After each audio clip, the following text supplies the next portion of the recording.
Hello, my friends. Late last night, Zelensky released a video address regarding a ceasefire. He officially called Putin out directly for negotiations. Starting tomorrow, we expect a ceasefire. This proposal is on the table of a full and unconditional ceasefire, long enough to provide the foundation diplomacy needs, which could significantly bring peace closer. Ukraine has been offering this for a long time. Our partners support it. The entire world is calling for it. We await a clear response from Russia. One way or another, Russia will have to end this war. The killing must stop. Ukrainian forces are ready to respond in kind, to keep it fair. We've heard repeatedly from our partners that they are ready to increase sanctions against Russia if Putin refuses a ceasefire. We'll see. And here in Ukraine, we have no problem holding talks. We're ready for any format. I'll be in Turkey this Thursday, May 15th. And I'm expecting Putin to come to Turkey, in person. And I hope this time Putin doesn't come up with excuses about why he can't. We're ready to talk to end this war. Thursday, Turkey. President Trump has expressed support. All the leaders support this. Friends, what do you think about this statement? Make sure to write your opinion in the comments. Will Putin dare to show up for a face-to-face meeting with Zelensky? Sybiga also backed Zelensky's decision. This is what a real leader does. He doesn't hide behind anyone or anything, wrote Ukraine's Foreign Minister Sybiga about Zelensky's planned trip to Istanbul to meet with Putin. Trump also called last night for urgent negotiations. President Putin of Russia doesn't want to have a ceasefire agreement with Ukraine, but rather wants to meet on Thursday in Turkey to negotiate a possible end to the bloodbath. Ukraine should agree to this immediately. At least they will be able to determine whether or not a deal is possible, and if it is not, European leaders and the US will know where everything stands and can proceed accordingly. I'm starting to doubt that Ukraine will make a deal with Putin, who's too busy celebrating the victory of World War II, which could not have been won, not even close, without the United States of America. Have the meeting now. Meanwhile, on the front lines, the fighting continues, and as we understand it, Putin is unlikely to order a 30-day ceasefire starting tomorrow. So let's start with the situation at the border. Late last night, the Russians once again began claiming that the Ukrainian forces had launched attacks on Russian territory near the village of Tyotkino. The Ukrainians continue its offensive on Kursk, Tyotkino from three directions. Ukrainian infantry from the Sumy region launched a series of attacks in the morning, trying to break through on three fronts. From the Sumy settlement of Besalivka towards Zarya, from Rzhevka toward the railway station, and from the Rzhevka forest toward Chapaeva Street. Airborne troops have been repelling the assaults all day, eliminating the Ukrainians. Intense fighting continues without pause. As you can see, the battle goes on, but for now, no new breakthroughs have been recorded along the front line, so we wait to see how events will unfold next. In the Sumy and Kursk directions, attacks are still ongoing, but the Russians have yet to push the Ukrainian forces off Russian territory. Meanwhile, strikes have already begun on the Sumy region, and the Russians are attempting to advance near Volodymyrivka. However, there have been no changes over the past 24 hours. At the same time, reports say that yesterday Ukrainian forces struck a hotel housing Russians in Rylsk, Kursk region. In the Dvorichna direction, the Russians are trying to fully capture the village of Kamianka, but so far they've made no new gains, and all attacks have been successfully repelled. In the Kupiansk direction, the Russians continue to assault Malashapkivka and Kindrashivka and are attempting to break through to Kucherivka across the fields. However, they haven't achieved any new successes here, and the front line has remained unchanged over the past 24 hours. In the Borova direction, the Russians are storming Boguslavka and Kopanki and trying to advance toward Chernyshina, but as before, the Ukrainian forces are holding the line, and Russia hasn't made any new gains in this area either.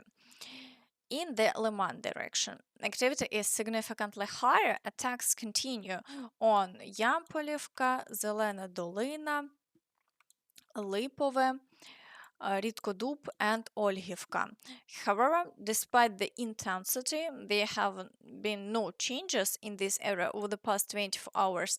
The Russians are unable to quickly break through the next defensive lines, even though they had been advancing relatively fast in this part of the front. Even today, after their ceasefire proposal and with fresh forces, they are failing to move forward, so the front line remains unchanged.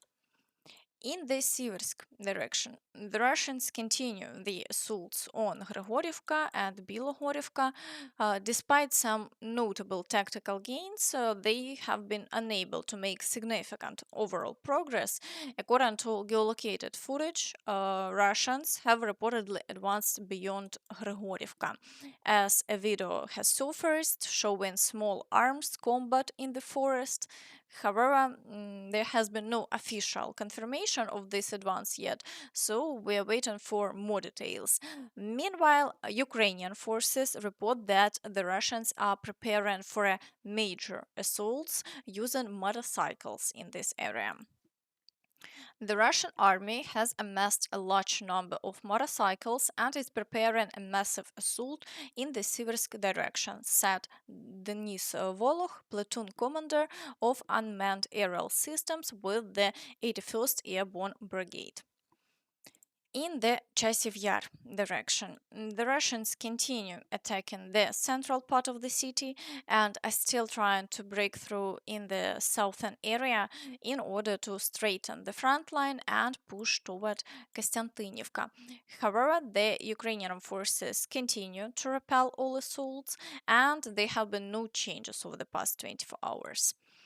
In the Toretsk direction, activity is very high. Assaults are ongoing on Sherbynivka, Toretsk, and Deliivka, and Russian forces are trying to break through near the town of Druzhba.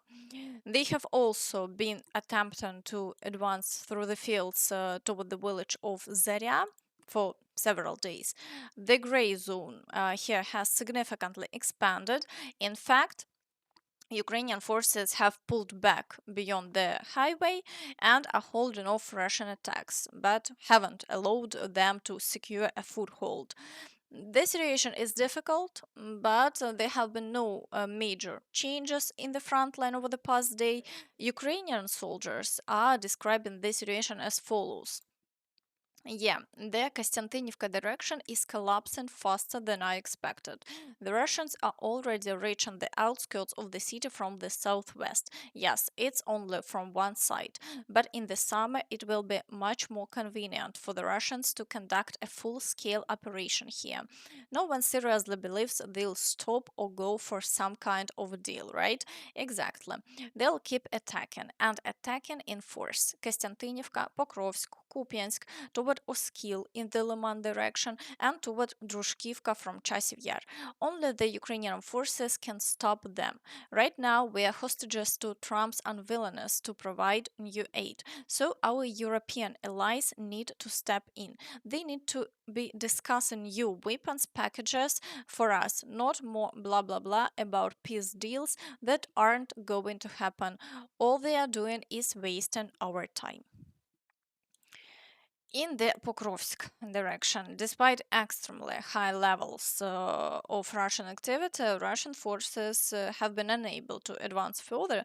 This indicates that the Ukrainian forces are holding the line very effectively in this area. At the same time, Russian troops continue the assaults on Novoalexandrivka, are attempting to break through toward Novosergiyevka, and are attacking Удачне, Котлене, Звірове, Дачинське, Лисівка, Миролюбівка, Малинівка, Єлизаветівка, and Nova Poltavka. Shalin is ongoing, but Russian forces have failed to execute their plan to encircle Pokrovsk. The fighting continues. In the Kurakhove direction, Russian troops are storming Kotlyarivka and Preobrazhenka, attempting to break through to Oleksiivka and attacking the village of Bohatyr.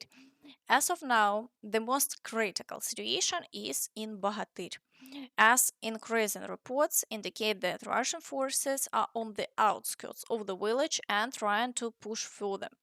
However, Ukrainian forces continue to repel the attacks and the village remains under Ukrainian control.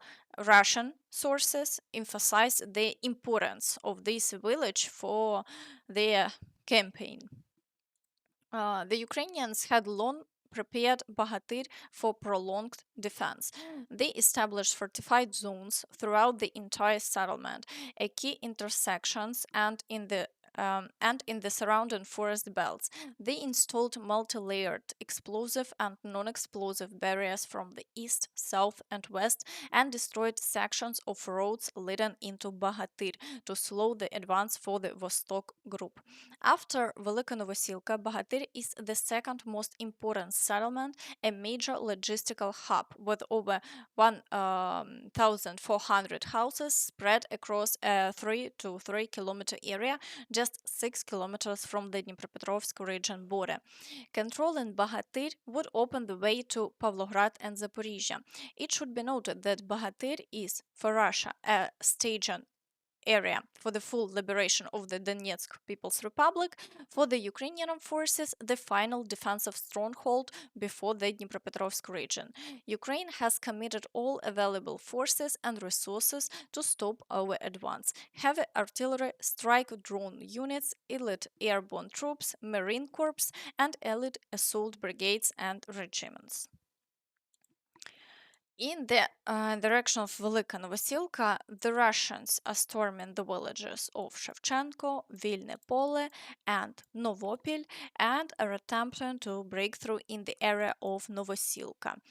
However, despite high activity, they have still been unable to breach the defense, and the front line has remained unchanged over the past 24 hours.